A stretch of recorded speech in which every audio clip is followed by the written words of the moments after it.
become the Senate. Not yet. Hello and welcome back to Unlimited Limited, the show where we work together to get better at Limited in Star Wars Unlimited. I'm getting better at that intro, by the way. You go back and watch episode 3 or 4 of this. I struggled through that. Or maybe I took several takes and edited. That was one take. Nailed that. Anyway, today we have a short little video going over a few little niche things that weren't necessarily covered in any of the draft guides. From me, I think I did briefly mention hate drafting in one of my videos, but not in massive depth, and here I thought we'd go into some examples in some cases. So let's just start with a few basic sealed deck building tips.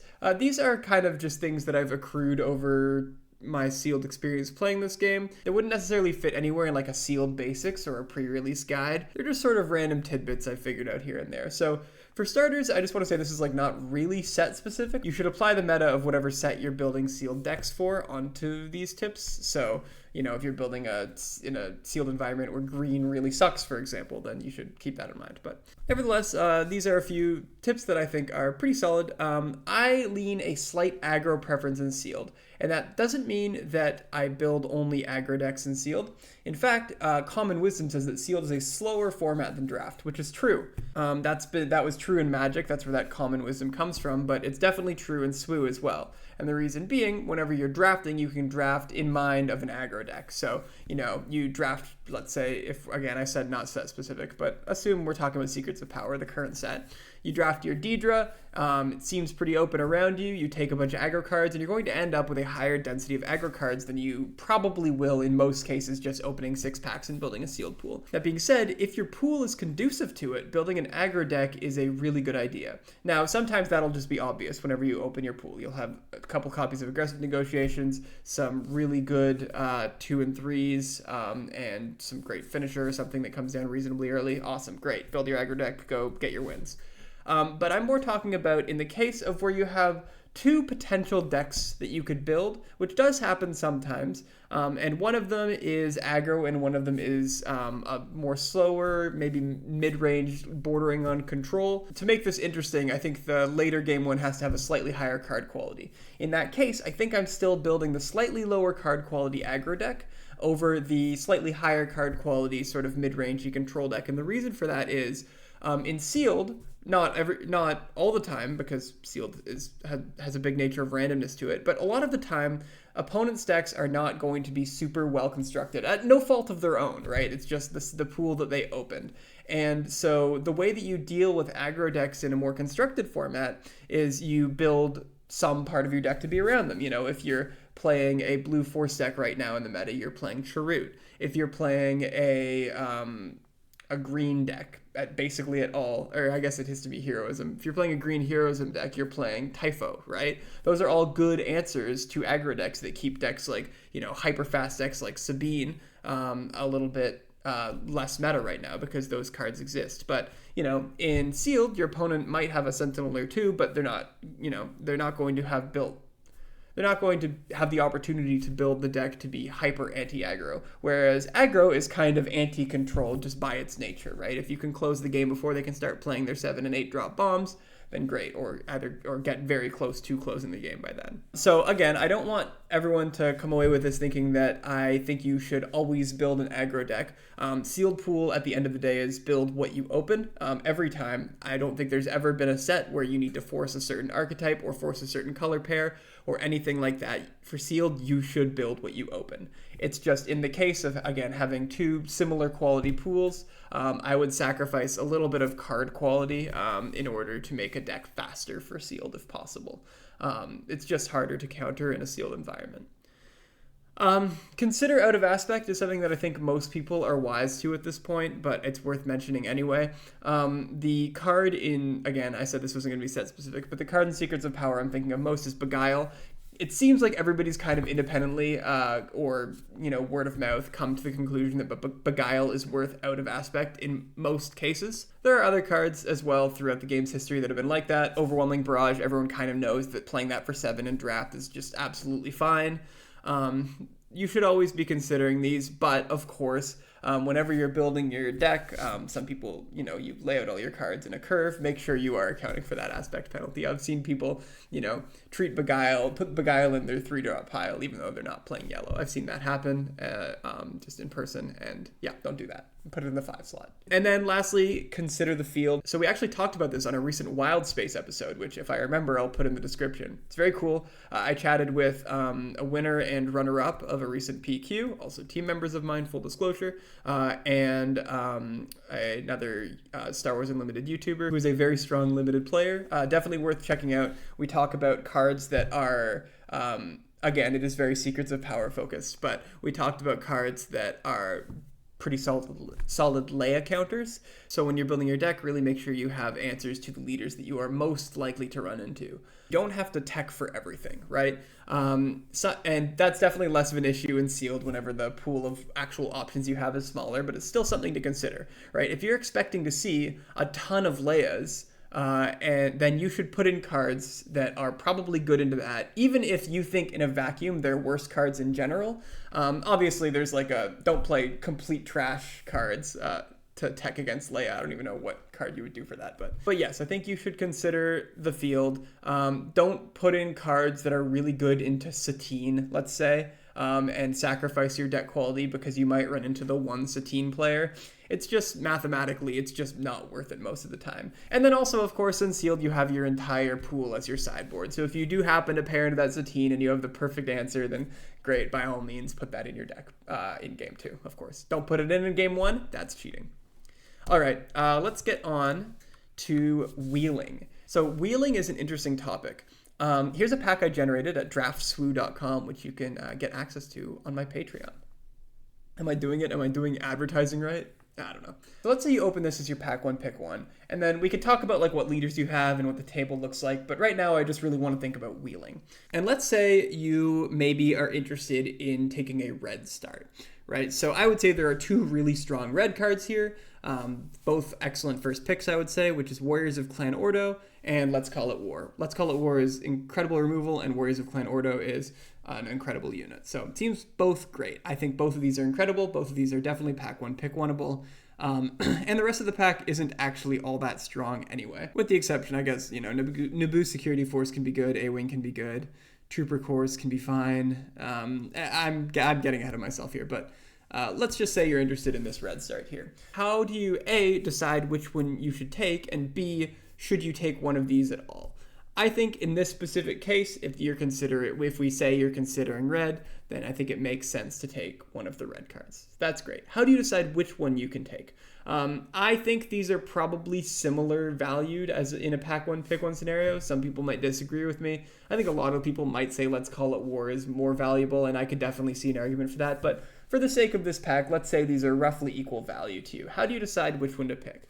Well, what I would do is I would look at both of them and I would say, are any of these likely to wheel? And unfortunately in this pack, the answer is no, not really. So let's say you take Let's Call It War. There are now 7 people who get to take a card out of this pack before it gets back to you. Maybe it gets partway. Maybe not everyone is considering red. This is a really tough spot to be in because it's very likely that someone else is going to take Warriors of Clan Ordo, and depending on how late it goes, might go, oh, I'm going to push really hard into red because this is very open. Even as early as pick 3, maybe, this could be considered quite a substantial signal, right? If you take Let's Call It War, let's say the person next to you passes Warriors of Clan Ordo because they want to do some Jabba green thing, and so they take Naboo Security Force, and then the person to their left sees Warriors of Clan Ordo and goes, oh my goodness, neither of those 2 people took this card, which is arguably one of the best red cards, right? I'm going to take this and I'm going to push really hard into red. And you can expect that people 2 away from you might be in the same color as you. That's fine. Maybe even person 1 away will be. But just be aware of the signals you're sending here. And the chance of a card like this wheeling is very slim. I think it's very likely that virtually nothing out of this pack of value to anybody makes it wheel. This is a pretty weak pack other than a couple of cards, I'd say. So I think, I guess long story short, big summary of everything I just said. I think this is a pack where you cannot expect something that you want to wheel. You know, miracles happen. Maybe actually nobody at the table's in red, and then you get Warriors of Clan Order. Or somebody misevaluated unauthorized investigation that it's a better red card than Warriors of Clan Order, so they took that. I don't know. But I think that you cannot expect anything that you want to wheel out of this pack. Let's talk about another pack really quick. So we're going to talk about 3 total. So this one is kind of interesting. Let's say you are considering a Daedra Green. And the reason you're considering that is because maybe this is pack 3, pick one. You know, you're already kind of in Daedra Green. There's not really going to be any room for you to pivot here. So you open it up, Daedra being the red leader, of course. And you see quite solid red and green cards, you know? Nubian Starskiff, very playable. Academy Disciplinarian, very playable. You're in Villainy, so Elia Kane is very playable. Crosshair is a fine 2-drop. Daedra, obviously, is a ridiculous, pretty close to a bomb in this set. So there are a lot of great options for you here, and I would say that you can count on something to wheel. Now, what is it? What's most likely? Can you kind of take a risk here? I think most people would agree that Daedra Miro is the best card in this pack. So can you take another card and then hope to wheel Daedra Miro? Well, I mean, it's 2 aspects, right? It's command and villainy. So if nobody else is in command villainy, it's not so good that it's going to be played out of aspect. I still think no. I think that you can probably expect, by the time pack 3 is around, you do have an idea of how open certain archetypes are. So maybe you will know in the context of your draft that Daedra may wheel. But I think typically you will not expect a card like that to wheel, even though it does have double aspects, which does increase its chances of wheeling.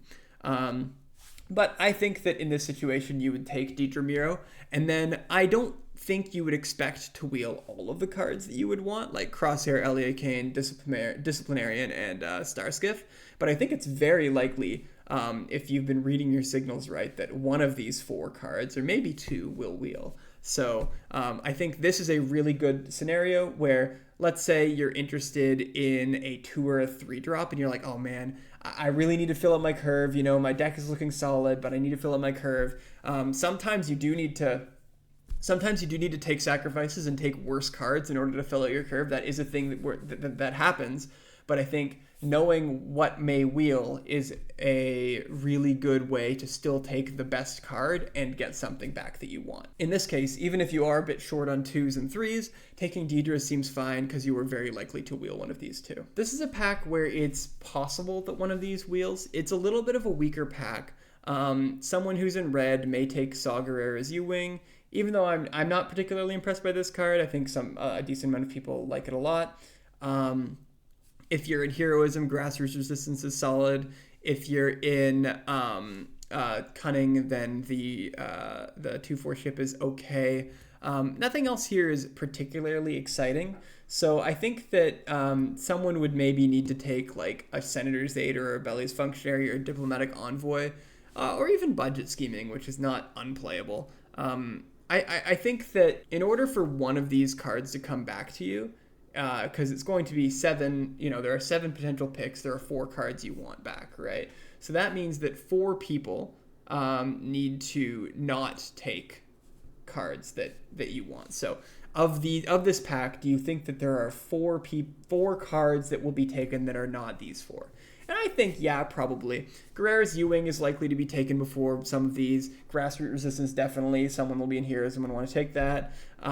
Maybe this 2 up here is okay. Possible someone takes that. And then, someone might just be pinched for, like, official support, or they might be interested in something over here. I know some people are a little bit higher on Diplomatic Envoy than I am. I'm not at all. I think this card's quite bad, but some people are. Maybe they take that, maybe they take this, but really you only need them to take one thing that isn't this. I think it's very unlikely that all 4 of these get taken, so it's quite likely you're going to wheel one. And that to me justifies taking Daedra Miro, even if you wouldn't mind some of these lower curve units, which 2, 3s, and 4s, which are what you want to make up most of your deck, especially 2s and 3s.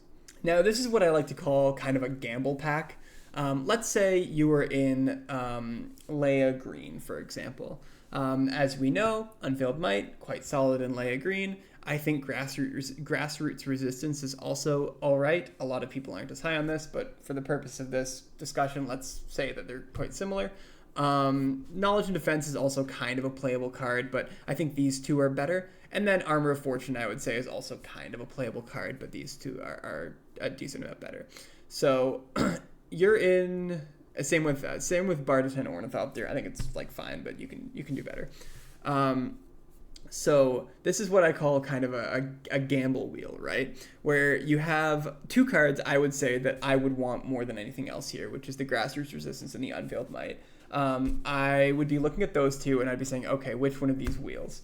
And I think that it's actually like more likely that Grassroots Resistance wheels.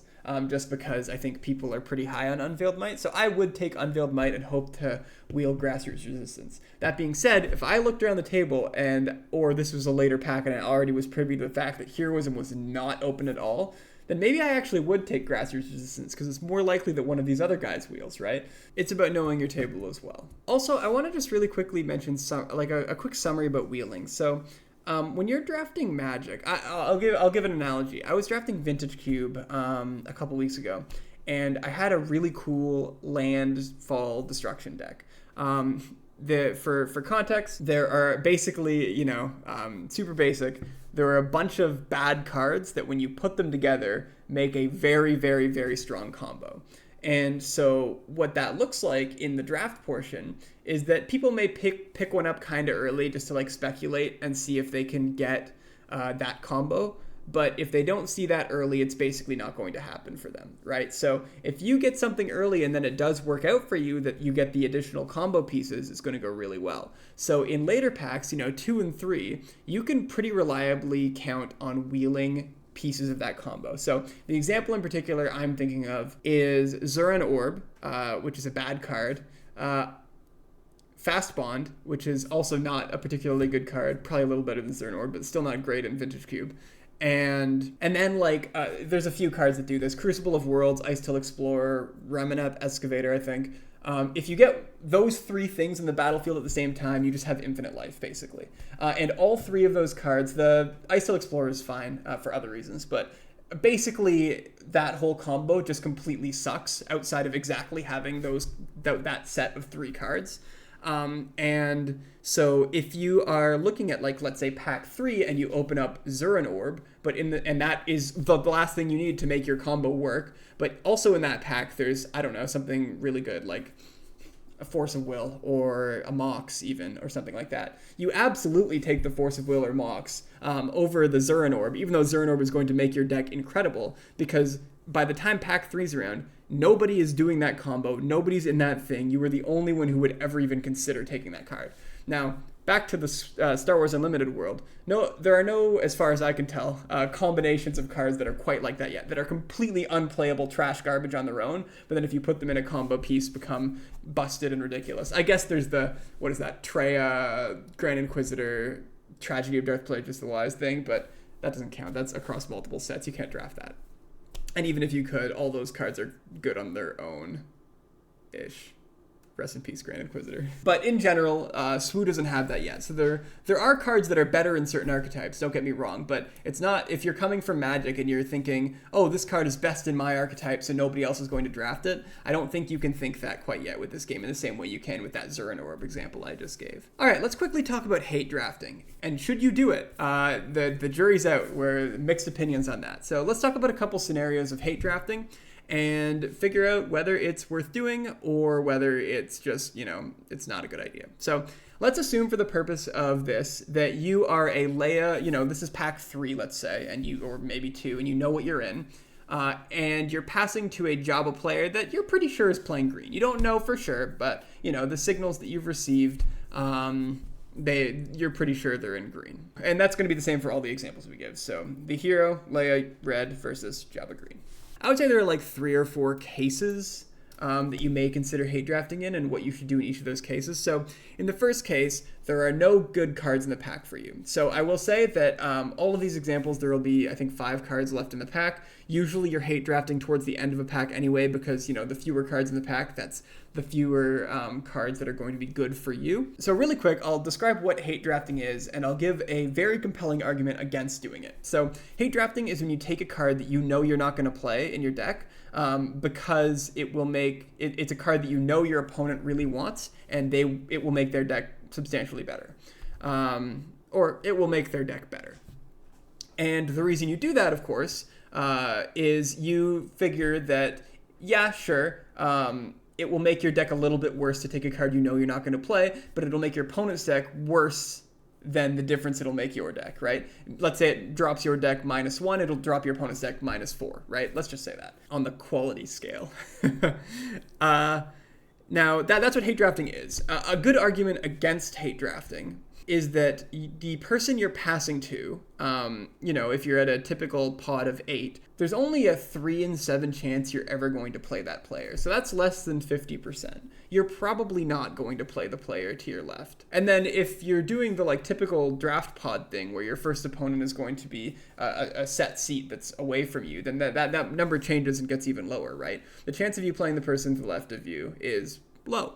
It's not substantially low, like you might. But it's unlikely. That's the word. It's unlikely you'll play the person to your left. And you've now made your deck better into a bunch of players that you have not affected their deck measurably. So yeah, you made that person's deck -4, but you've made your deck -1, and you've made everyone else's deck -0. Right? They have not lost any quality to their deck. And you're going to be playing into them more than you're going to be playing into this guy. Even if you do get paired into that guy, you're going to be playing against other people more than you're going to be playing against them. So yes, it lowers their deck's quality. And yes, you might even win that match against them as a result of it. But if you pass a card that is important for your deck, that's going to suck for you in that match as well as all of the other matches. So that's a very compelling argument against hate drafting. I think you usually shouldn't do it, but we're going to get into some specific cases here.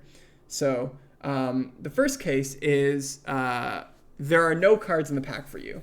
Well, it seems like a no-brainer. You should probably hate draft, right?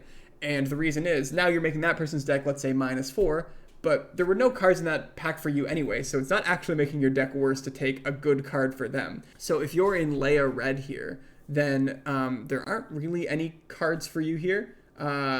So you should take the Treyas Acolyte to rob that from the Jabba player and make their deck worse without actually affecting the quality of your deck. You have my hate draft blessing. You should absolutely do that. This will happen semi-often, actually, close to the end of packs. If your opponent is drafting something that's reasonably open, as they should be, you can and should take this card from them. Let's talk about case 2, where there's okay cards in the pack for you.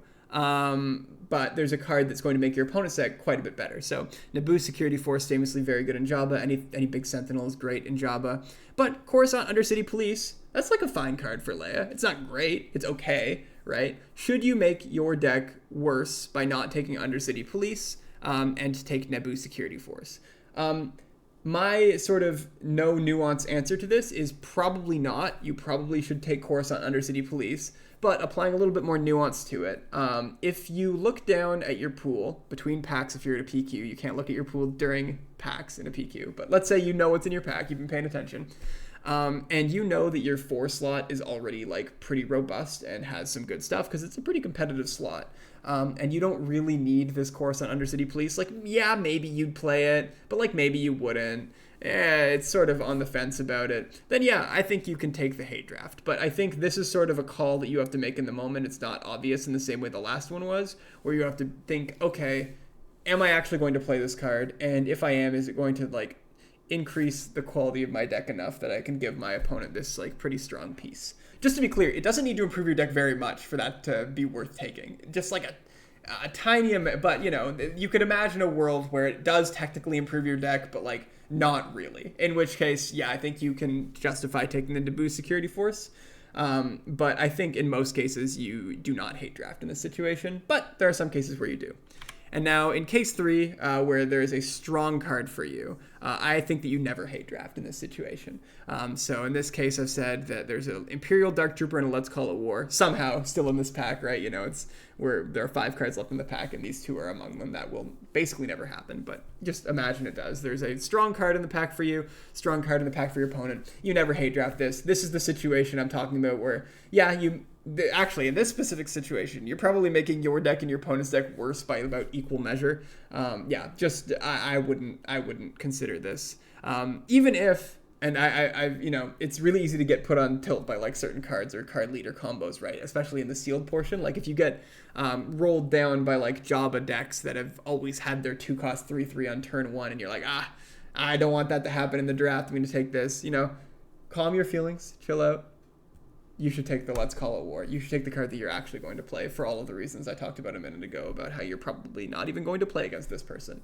You might, but you probably won't. So a quick summary about the hate drafting thing. Like I mentioned, you are much more likely to hate draft towards the end of the pack. If you're hate drafting like pick 2, pick 3, either that pack is absolutely just horrible for you by random chance, you're in the wrong lane, or you're doing something wrong. You should not be hate drafting early. Hate drafting, honestly, as a heuristic, hate draft after the wheel. Then you can consider it. Don't even think about hate drafting before the wheel. That's just kind of a heuristic. That's, that's sort of what I think about, but of course I haven't done any actual math on that, but that's sort of my heuristic.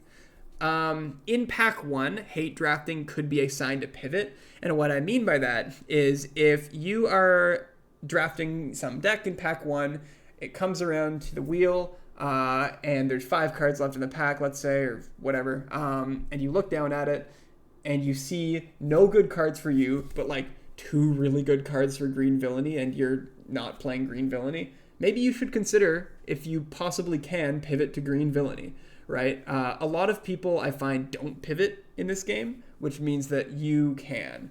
Because in a game where people pivot, green villainy comes around, you see the cards, everyone else also saw that happen. Now they're going to pivot to green villainy, and then it might be dry in pack 2 or pack 3. In this case, I think that in this game, I find that people, if they are going to pivot, do it pretty early. Now, just to be clear, pivoting in this game is really hard. I'm saying pivot like it's easy. It's not, especially by the end of the pack. It's difficult, but that's why I think staying open is like reasonably important early on, so you can make sure you're in the best deck for your seat. So hate drafting early on or hate drafting often is maybe a sign that you should pivot if you're doing it early enough. Of course, if you're at the end of pack 2 and you have a bunch of ample opportunity to hate draft, then you've probably missed the boat on pivoting. But in general, don't hate draft, like I've been saying, and because for the reason that it makes your deck worse at a higher rate than making your opponent's deck worse on average. So just don't do it. Analogy again, I can think of one time in Paper where I've actually hate drafted pick 1. Not pack 1, it was pack 3, pick 1. It was a Magic draft.